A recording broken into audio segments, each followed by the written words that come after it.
माननीय अध्यक्षा महोदय,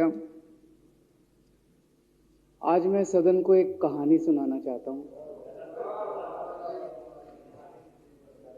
कहानी का शीर्षक है चौथी पास राजा।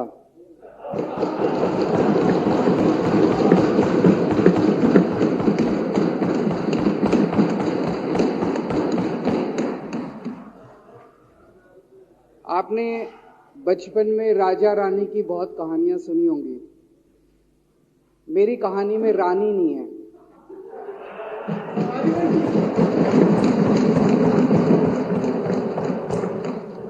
बस राजा है। ये एक ऐसे राजा की कहानी है अध्यक्ष महोदया, जो अनपढ़ था, चौथी पास था,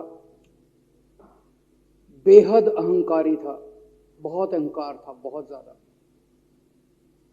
और पैसे की इतनी हवस थी, इतना भ्रष्टाचारी था, इतना भ्रष्टाचारी राजा था।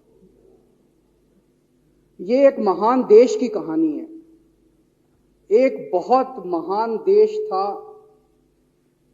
कई हजार साल पुराना देश। उस देश में एक गांव में एक बहुत गरीब परिवार में एक बच्चे का जन्म हुआ। जब बच्चे का जन्म हुआ तो ज्योतिषी ने कहा, गांव में ज्योतिषी होते हैं, आते हैं, वो पत्री बनाते हैं।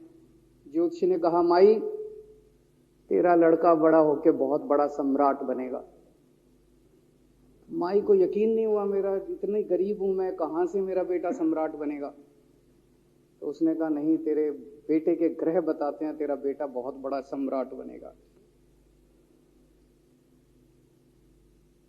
बेटा धीरे धीरे बड़ा होने लगा। स्कूल, गांव का ही स्कूल था, स्कूल जाता था, उसका पढ़ने वढ़ने में मन नहीं लगता था। तो चौथी के बाद उसने किसी तरह से चौथी करी, चौथी के बाद उसने स्कूल छोड़ दिया। गांव के पास एक रेलवे स्टेशन था।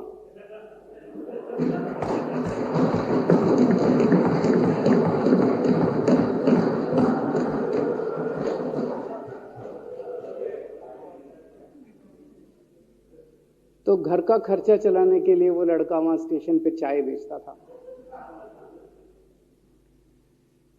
लड़के को भाषण देने का बड़ा शौक था। सारे गांव के लड़कों को इकट्ठा कर लेता, आसपास के गांव के भी इकट्ठा कर लेता, सामने वो खाट डाल लेता, उस पर चढ़ जाता और भाषण देता। धीरे धीरे आसपास के गांव के लड़के भी इकट्ठे हो गए। जिस भी चीज में भाषण देता, एक बार शुरू हो जाता तो बंद ही नहीं होता। अब ज्योतिषी ने कहा था, लड़का बड़ा हुआ, बड़ा होके एक दिन उस महान देश का वो राजा बन गया। पूरे देश में उसका नाम हो गया चौथी पास राजा। लोग उसको चौथी पास राजा कहते थे। अब उसे आता जाता कुछ था नहीं, पढ़ा लिखा था नहीं। अफसर आते, कुछ अंग्रेजी में चपर चपर करते, उसको समझ नहीं आता। अफसर जो मर्जी उससे साइन करा के ले जाते, जो मर्जी उससे साइन करा के ले जाते। अब वो कुछ पूछे अफसरों से तो उसे भी शर्म आती थी कि मैं पूछूंगा तो उनको लगेगा अनपढ़ आदमी है, पता चल जाएगा। तो उसके भी दिल में ये रहता था, यार मैं पूछूं ना पूछूं। पता नहीं किस किस चीज पे उसने चौथी पास राजा ने साइन कर दिए। फिर धीरे धीरे राजा को ये बुरा लगने लगा, यार ये मेरे को चौथी पास कहते हैं। तो उसने एक फर्जी डिग्री बनवा ली। कहीं से फर्जी डिग्री बना के ले आया, एमए की। बोला मैं एमए हूं। तो लोगों को लगा, यार ये तो ठीक नहीं है, ये तो फर्जी डिग्री हम बना के ले आया हमारा राजा। तो लोगों ने आरटीआई डाली। जो आरटीआई डालता उस पर 25,000 रुपए जुर्माना।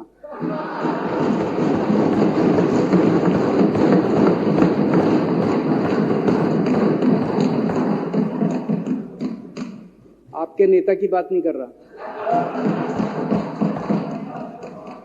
आप लोग भी हंस सकते हो।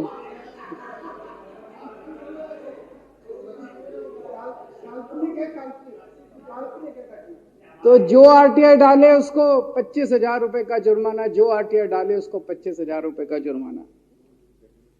एक दिन कुछ लोग गए चौथी पास राजा के पास, बोले जी एक बड़ा धांसू आइडिया लेके आए हैं। बोले बताओ।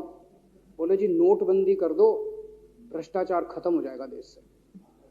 तो उसने कुछ पूछा, उसे कुछ समझ नहीं आया राजा को क्या कह रहे हैं क्या नहीं, पर उसे लगा यार कुछ धांसू आइडिया होगा।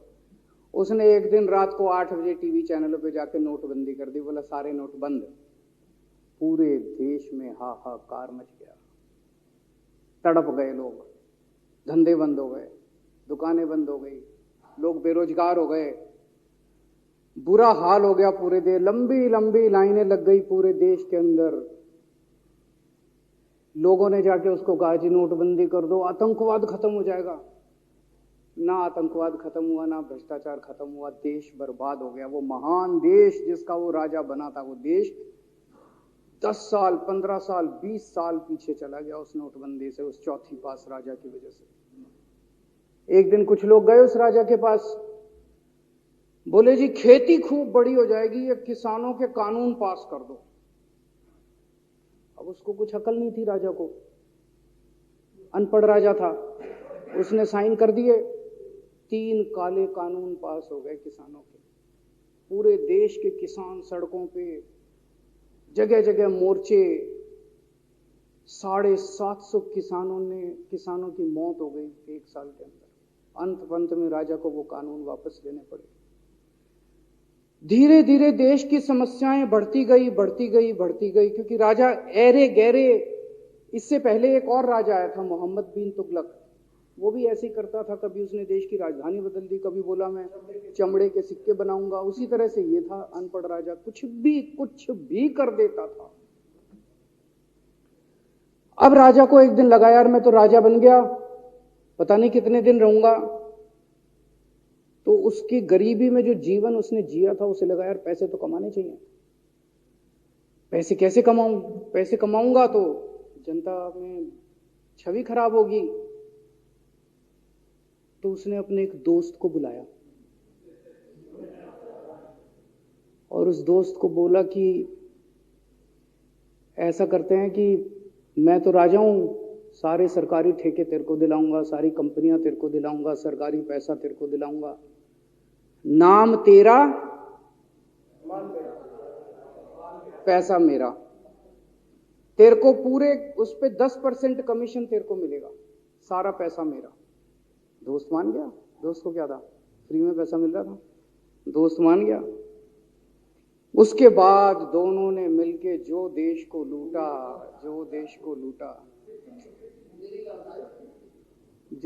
लूटा। सबसे पहले वो दोस्त आया, बोला सर सबसे पहले बैंकों को लूटते हैं। तो बोला वो कैसे यार, बैंकों को लूटेंगे तो ये तो ठीक नहीं है। बोला नहीं ऐसे करते हैं, आप किसी बैंक के चेयरमैन को बुलाओ, उसको बोलो कि वो मेरे को लोन देगा। तो बोला लोन देगा तो वापस करना पड़ेगा। बोला वापस कौन करेगा, वापस थोड़ी करना है, आप राजा हो, वापस नहीं करना, लोन दिला दो बस। तो राजा ने एक बैंक के चेयरमैन को बुलाया, बोला इसको लोन दे।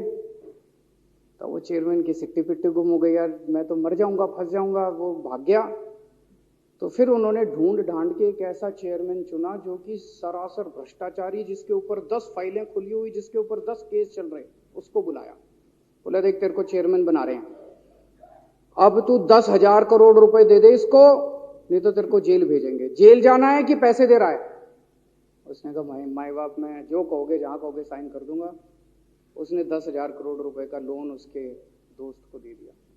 ऐसे करते करते 1,00,000 2,00,000 करोड़ रुपए इन्होंने बैंकों से लूट लिए। राजा ने, चौथी पास राजा ने और उसके दोस्त ने मिलकर 2-2.5 लाख करोड़ रुपए बैंकों से लूट लिए।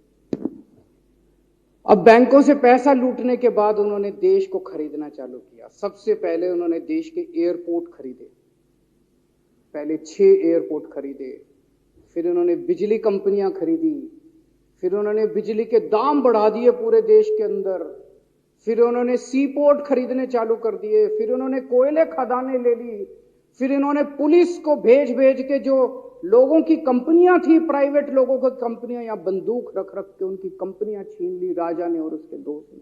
हाहाकार मच गया पूरे देश के अंदर। इतनी महंगाई हो गई, इतनी महंगाई हो गई पूरे देश में। पहले गैस 400 रुपए सिलेंडर होती थी, चौथी पास राजा के आने के बाद 1100 रुपए सिलेंडर हो गई। पहले पेट्रोल 71 रुपए होता था, 97 रुपए हो गया। पहले डीजल 57 रुपए होता था, 90 रुपए लीटर हो गया। जब पेट्रोल के दाम बढ़ गए, डीजल के दाम बढ़ गए, तो सारी चीजों के दाम बढ़ गए देश के अंदर।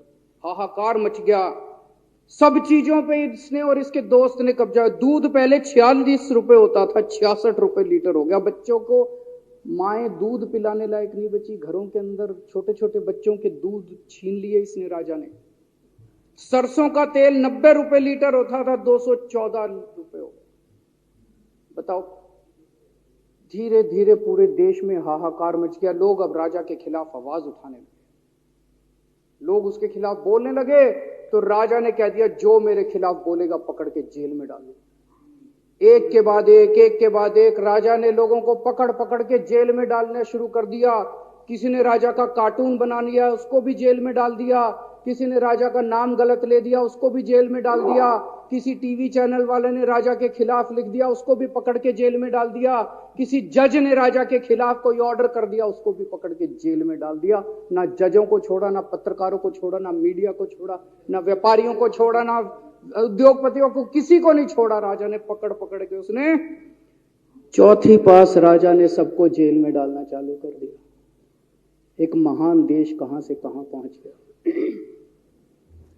उसी देश के अंदर एक छोटा सा राज्य था, उस राज्य का एक मुख्यमंत्री था।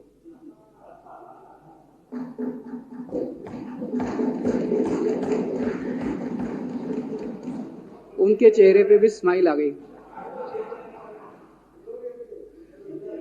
उनके चेहरे पे भी उम्मीद की किरण छा गई। वो मुख्यमंत्री अपने लोगों का खूब ख्याल रखता था।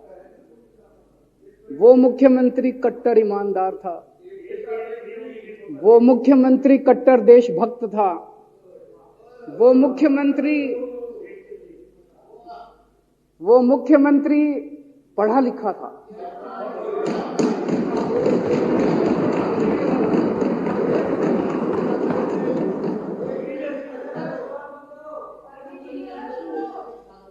उस मुख्यमंत्री ने अपने लोगों को महंगाई से छुटकारा दिलाने के लिए बिजली मुफ्त कर दी। भाई साहब, उसके बाद तो चौथी पास राजा पागल हो गया। उसने बुला के जो हड़काया उस मुख्यमंत्री को कि तेरी हिम्मत कैसे हुई। उसे लगा राजा ने तो सारी बिजली कंपनियों पे कब्जा कर रखा था। उसे लगा अगर ये बिजली मुफ्त करने लग गया तो बाकी देश में तो मेरा बेड़ा गर्क, मेरी बिजली कंपनियां लुट जाएंगी, ऐसे कैसे चलेगा। उसने उसको कहा, खबरदार, तूने बिजली मुफ्त की। मुख्यमंत्री नहीं माना। धीरे धीरे उस मुख्यमंत्री ने अपने गरीबों के स्कूल ठीक करने चालू कर दिए। तो राजा ने उसको बुला के और हड़काया। राजा बोला, ये क्या कर रहा है तू, स्कूलों के में बच्चों को पढ़ाता है, तू स्कूल खोल रहा है, ये बंद कर, ये सब, ये नहीं चलेगा इस देश का। वो नहीं माना मुख्यमंत्री। फिर उसने मुख्यमंत्री ने सबके इलाज मुफ्त कर दिया, सबके लिए शानदार मोहल्ला क्लिनिक खोल दिए, इलाज मुफ्त कर दिया। राजा तो बिल्कुल ही पागल हो गया।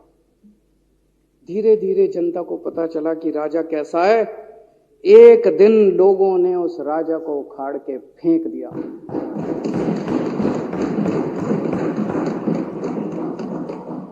और लोगों ने एक किसी ईमानदार और देशभक्त आदमी को वहां बिठा दिया और उनकी सरकार आ गई। और उसके बाद देश से महंगाई खत्म हुई और देश रात दूनी चौगुनी तरक्की करने लगा। तो जैसे हम बचपन में सुना करते थे, moral of the story, Hindi में क्या कहते, मॉरल ऑफ द स्टोरी का मतलब भाई इस कहानी में क्या प्रेरणा मिलती है। इस कहानी से ये प्रेरणा मिलती है कि अगर आपके देश में महंगाई है, आपके देश में समस्याएं हैं, आपके देश में सब कुछ गड़बड़ चल रहा है,